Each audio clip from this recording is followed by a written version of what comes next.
The heating, ventilating, and air conditioning system here has not been very efficient and not designed for the space. It's been loud and noisy, and it's made with older parts that aren't as efficient as today's technology. So we have a project going on here to upgrade the heating, ventilating, and air conditioning system to replace it with current products that are on the market with higher efficiencies and controllability. We are reusing a lot of the materials. We didn't damage much of the finish work that was here. We're protecting the wood walls and the carpeting.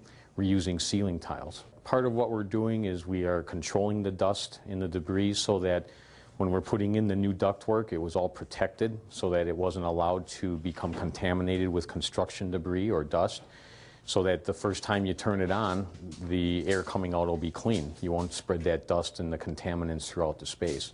So we're protecting the carpet to keep the dust out of there, protecting the wall finishes so we don't have to replace them. And as I said earlier, we've removed all of the ceiling tile and stockpiled them, and we're reusing the ones we can. The ones that are damaged, obviously, we will replace, but we're reusing what we can. Okay. And would it be accurate to say then, in order to receive this this LEED certification, like there's a list of protocol of what you have to do in order, like, in how you go about doing your projects? That's correct. The LEED certification is a federal guideline that you follow, and there's a number of things that you have to comply with in order to attain certification. You don't have to comply with everything, but the more you comply with, the higher your level of certification is. You can get a base certification, and it goes up to a platinum certification.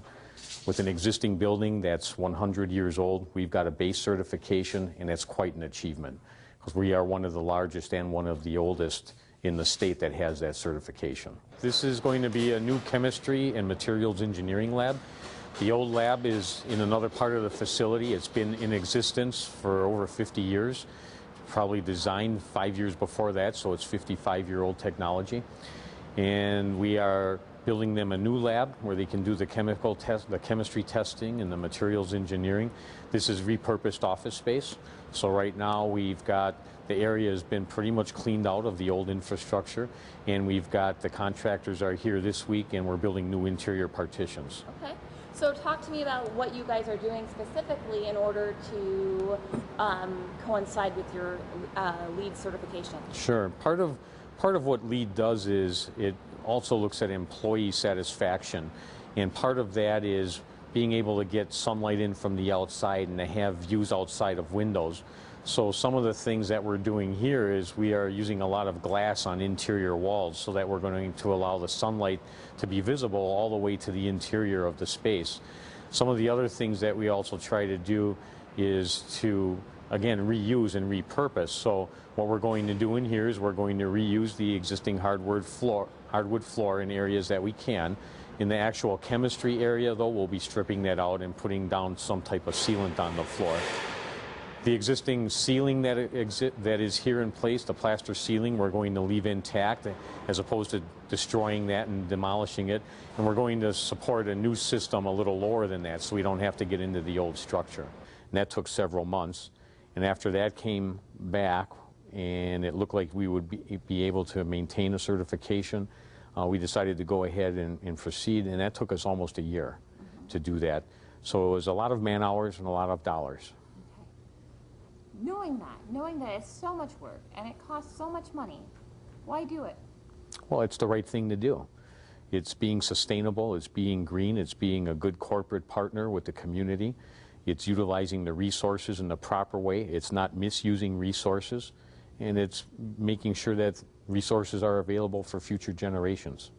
Do you think it's also kind of an opportunity for Rockwell to kind of, no pun intended, but take the lead and set an example? I think it is. If you've got larger corporate partners that are doing things the proper way, then everybody tends to follow. So if you have a high profile and you're able to pull these types of projects off, I think you can be a leader. In a prior job, I had an interest in becoming LEED certified or getting the building LEED certified where I was before. And as part of that, I went through numerous classes and did a lot of self-study with other team members, and I got to be a LEED accredited professional myself. And I always wanted to do a LEED project on an existing building. And when I came here to Rockwell, we've got an environmental team at the corporate level that also shared that interest. And we were able to work together to pull it off. So it was pretty cool. Yeah, and especially cool considering, you know, this is one of the first places you worked. Yes, it was one of my first places that I worked.